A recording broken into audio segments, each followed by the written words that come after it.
Tommy had been working for a relatively small security company for a few years.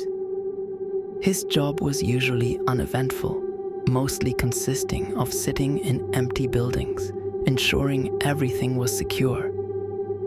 One particular night, however, would be etched into his memory forever. It was a cold October evening when he was assigned to watch over an old abandoned hospital on the outskirts of town.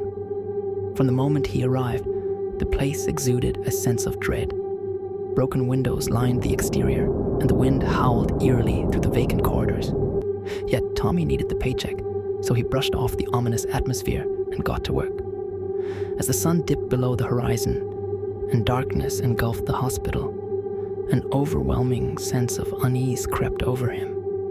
He attempted to dismiss it, reminding himself it was just an old, decrepit building. But no matter how much he tried to convince himself otherwise, something about the place felt undeniably wrong. He began his rounds, methodically checking every corner of the hospital to ensure no one had sneaked in. Everything seemed ordinary until he reached the basement. The air down there was thick, damp, and musty, a stark contrast to the rest of the building. As he descended the stairs, a cold shiver ran down his spine, and the hairs on the back of his neck stood on end. The basement was cloaked in darkness, save for the faint, flickering light of his flashlight. He cautiously scanned the room when a sound pierced the silence, a low, guttural growl echoing from somewhere in the darkness. Tommy froze, his heart hammering in his chest. He tried to brush it off as a trick of his imagination. But then the sound came again, this time closer. Fear began to grip him, but his feet refused to move, as if they were cemented to the floor. He slowly backed away, his flashlight trembling in his hand. And then he saw them, two glowing eyes peering at him from the shadows. His body reacted instinctively, and he let out a scream, spinning around to flee. But before he could escape, something latched onto his ankle, pulling him to the ground with force. Panic set in as he thrashed wildly, trying to break free from the invisible force that had him in its grasp. But it was too powerful, dragging him deeper into the basement's darkness. Tommy struggled with all his might, but it felt like fighting against a phantom. Just when he thought all hope was lost, the grip suddenly released. He scrambled to his feet, adrenaline surging through him, and sprinted up the stairs, not stopping until he was outside, gasping for breath and drenched in sweat. He glanced back at the hospital, half expecting whatever had attacked him to emerge from the shadows, but there was nothing. The building stood still, a dark silhouette against the night sky, silent and foreboding. Shaken to his core, Tommy hurried to his car, his body trembling uncontrollably. He had no explanation for what had happened, but one thing was certain: he would never set foot in that hospital again. The next day, Tommy quit his job, telling his boss he needed time away from security work. But deep down, he knew the truth. He was terrified of whatever lurked in the shadows of that old hospital. Even now, he is haunted by nightmares of that night, the memory of that guttural growl echoing in his mind, a chilling reminder that some horrors remain just out of sight, waiting in the dark. A few years ago, Joshua, a young man in his early 20s, found himself alone at home. It was supposed to be a night of relaxation. His parents were out for a dinner date, and his siblings were away at college. Joshua was looking forward to an evening of binge-watching his favorite TV show, indulging in snacks and unwinding. The house was eerily quiet that evening, too quiet. As he settled into the couch, the usual creaks of the old wooden floorboards seemed to groan louder than usual. Even the wind outside didn't sound right. It was more like a low whisper, snaking through the cracks in the walls. Joshua shrugged it off, telling himself it was just the typical noises of an old house. But as the night wore on, the uneasy feeling grew stronger. Strange sounds started to break the silence. Footsteps. Not distant or faint, but heavy, deliberate, like someone was pacing outside his bedroom. At first, Joshua thought it was the wind playing tricks on him, but then he heard it again, and this time it was unmistakable. Something or someone was moving around the house. His stomach twisted with dread. Joshua tried to convince himself it was his imagination. He wasn't one to scare easily, but this night was different. The noises escalated. He heard the distinct sound of cupboards slamming in the kitchen, followed by drawers being opened and closed, as if someone was rummaging through them. Gripped by fear, Joshua got up, heart racing, and moved cautiously towards the kitchen. The air felt thick, oppressive, and every instinct screamed for him to turn back. Yet, curiosity, or perhaps something more sinister, pulled him forward. As he entered the kitchen, he was met with an unnerving sight. The lights flickered erratically, casting long shadows, and though everything seemed in order, there was a chill in the air, as if the room itself was watching him. Then, out of nowhere, a cold breath whispered across the back of his neck. Joshua froze. A voice followed, faint but unmistakably malicious. "Leave now." The words were soft, raspy, and filled with venom. He spun around, but there was no one there. Panic set in. He grabbed his phone and bolted toward the front door. But when he reached for the handle, the door wouldn't budge. It was locked, though he hadn't locked it. Frantically, he fumbled with the lock, but it wouldn't turn, as if the house itself was refusing to let him out. The voice returned, louder, and this time more insistent. "You're too late." It echoed from every corner, the malice thick in the air. The house groaned under the weight of it. Joshua's heart pounded as he ran back to the living room, grabbing a nearby vase as a makeshift weapon. He stood there, chest heaving, his mind racing, trying to figure out what to do next. Then came the footsteps again, this time from the hallway. Slow, deliberate, and approaching steadily. The air grew colder. As the figure emerged from the shadows, Joshua's blood ran cold. It wasn't a burglar, but something far worse. A woman stood there, tall and gaunt, her skin pale and translucent. And her eyes, those eyes, they were hollow, dark voids that seemed to swallow the light. "Who are you?" Joshua's voice trembled as he backed away. The woman didn't respond. Instead, her hand shot forward, gripping his arm with an unnatural strength. The moment she touched him, a surge of cold shot through his body, and his mind was filled with horrifying visions. He saw flashes of blood-soaked walls, screams of terror echoing through the house. And then the woman, standing over a family, her face twisted in rage, her hands drenched in blood. Joshua gasped as the visions overwhelmed him. The house had been the site of something terrible, a massacre. And the woman before him wasn't just a ghost. She was something darker, a malevolent force that had been feeding off the fear and suffering trapped within the house for decades. Suddenly, the vision stopped. The woman leaned in close, her breath icy on Joshua's skin. "You can't leave," she hissed, her voice filled with wicked glee. Joshua's instincts kicked in.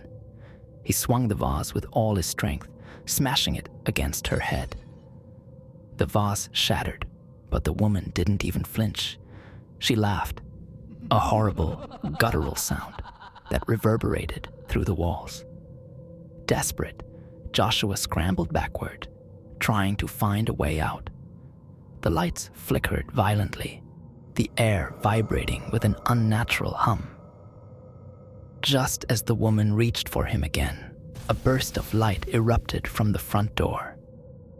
The door swung open with a deafening creak, and the wind howled as if beckoning him to escape. Without a second thought, Joshua sprinted for the door, the woman's chilling laughter echoing behind him. He burst through the door, collapsing onto the porch, gasping for air. The house stood still, dark and silent once again. He didn't stop running until he was far from the house. Later, when his parents returned, he tried to explain what had happened, but they couldn't understand. The house looked the same as always, no signs of anything unusual, but Joshua knew the truth. To this day, he's haunted by that night. The woman's voice, her hollow eyes, and the feeling of being trapped with something far beyond this world linger in his nightmares. And no matter where he goes, he can still feel her presence, lurking just out of sight, waiting. It was supposed to be an ordinary summer break for Anthony, a return to his parents' house for the holidays after finishing college. The house, nestled in a quiet neighborhood surrounded by ancient, towering trees, always felt comforting in the daylight. But by nightfall, it transformed into something far more sinister. At around 3 a.m., Anthony was still awake, staring at his phone, the house eerily quiet around him. The dense silence weighed on him, the kind that made the shadows seem alive. Then, without warning, his phone rang. Tracy's name flashed on the screen. His sister was just down the hall. Why would she call him from there? He answered, but the moment he whispered, "Hello," the line went dead. Confused, Anthony slipped out of bed and made his way to Tracy's room. As he approached the door, a bone-chilling scream shattered the silence, freezing him in place. The kind of scream that instantly paralyzes your body, knowing something is horribly, horribly wrong. When he burst into her room, Tracy was huddled in bed, her face pale and drenched in terror. Her wide eyes were locked on the far corner of the room, her voice fragile as glass.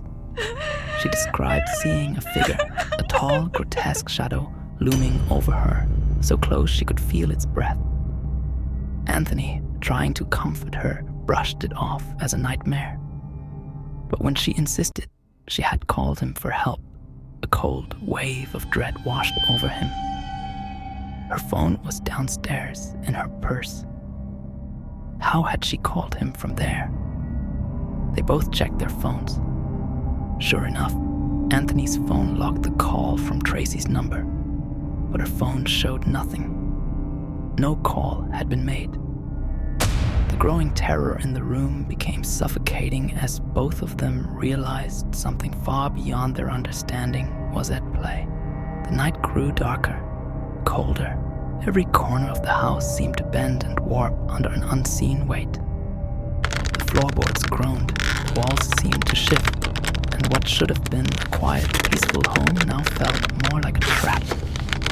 The whispers started soon after, faint at first, but unmistakably malicious. They came from the walls, the ceiling, from all around them. The next day, Anthony and Tracy tried to tell their parents, but were met with dismissive laughter. To them, it was just a prank or Tracy's imagination running wild. But they hadn't heard the whispers. They hadn't felt the dread crawling under their skin. As the days passed, the haunting escalated. Every night, doors slammed shut on their own. Shadows, far too dark and solid to be natural, lingered just outside of Anthony's vision. He felt them watching, waiting for something. The whispers became clearer, filled with threats, filled with promises of something worse. One night, Anthony woke up to find his bed surrounded by darkness that moved, alive, crawling. As he sat up, the darkness condensed into a figure, its face contorted, a wide, horrific grin splitting its face. It pointed toward Tracy's room. Panic seized him. He rushed to her room, only to find her standing in the middle of the room, her eyes blank and glazed over. Her lips trembled.